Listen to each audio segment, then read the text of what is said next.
Welcome to the Howley Fish Company video series. This video will help you deconstruct a side of Ora King salmon.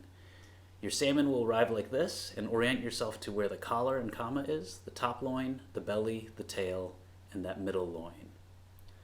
The steps you're going to take are going to first be to cut off your collar and comma, then cut off the belly, then we'll remove those pin bones, we'll cut off the tail, and then we'll cut and separate the loins. Your end product will look a little something like this. A tail for poke or cooking, loins for sashimi, the belly for poke or cooking, as well as the comma for cooking, and then you could even use the skin for crisping. So step one, take off that collar, flip over your fish so it's skin side up, and with a sharp knife in a long stroke, cut through the skin right behind that fin to cut off your collar. This is great for broiling with your favorite recipe. Set it aside, and next we'll cut off the belly. When you cut off the belly, you want that belly strip to probably be about 1.5 inches, and use that kind of white tissue on top as a good indicator of where the belly is. Again, cut with a long stroke, avoiding to saw back and forth, and you can cut and remove the belly. Again, great for broiling in a marinade or with simple seasonings. Our next step will be to take out these pin bones, and you'll notice they will run from where the collar was towards the tail. You'll use your fingers to feel where the pin bones are, and then use your fish tweezers or tweezers to pull at an angle to remove the pin bones. Use your finger to run along where the collar used to be to see if there are any bones that remain there. If you feel any, again, pull at an angle to remove.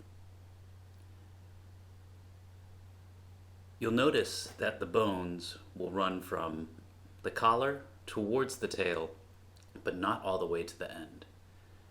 So again, use your fingers to locate where the bones are and move your way towards the tail.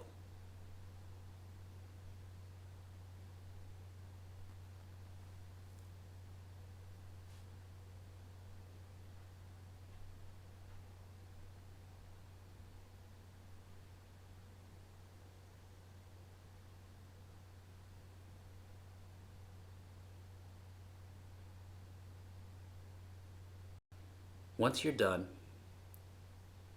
set aside all of the bones and do a quick cleanup. You're now ready to take off the tail of the fish. You'll notice where the fish starts to taper, and you use a long stroke to slice through the fish and the skin and remove that tail. The tail piece is great for cooking or slicing into cubes for poke. And now, we'll separate these into 2 blocks for sashimi. You'll orient the fish so you can slice straight down where the spine or that backbone used to be. Take your sharp knife and with a long, smooth stroke, slice through the meat and the skin. You'll be left with 2 blocks that will be used for sashimi.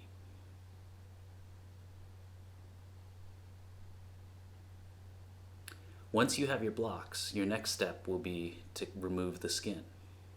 If you have a sashimi knife, this is where you want to use it. A sashimi knife has a single bevel, which allows the knife to be very sharp and also to lie flat for cuts like this. If you don't have a sashimi knife, use your sharpest knife.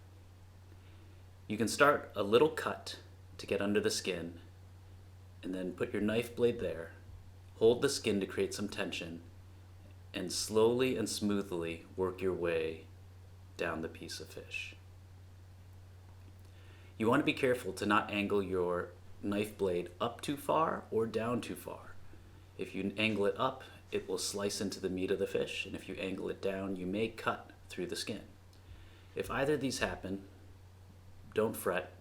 You'll be able to clean it up when you're done. The skin is great for crisping and putting into hand rolls or other pieces. Here's another angle to show you how to remove the skin. Make an initial incision to be able to start off your cut, insert your knife blade, pull on the skin to create some tension, and slide your knife towards the other end of the block.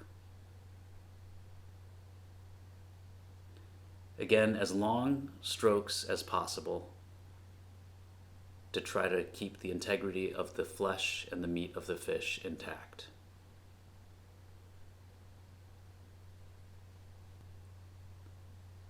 What you'll be left with is salmon skin, which you can use for crisping. Great for salmon skin hand rolls.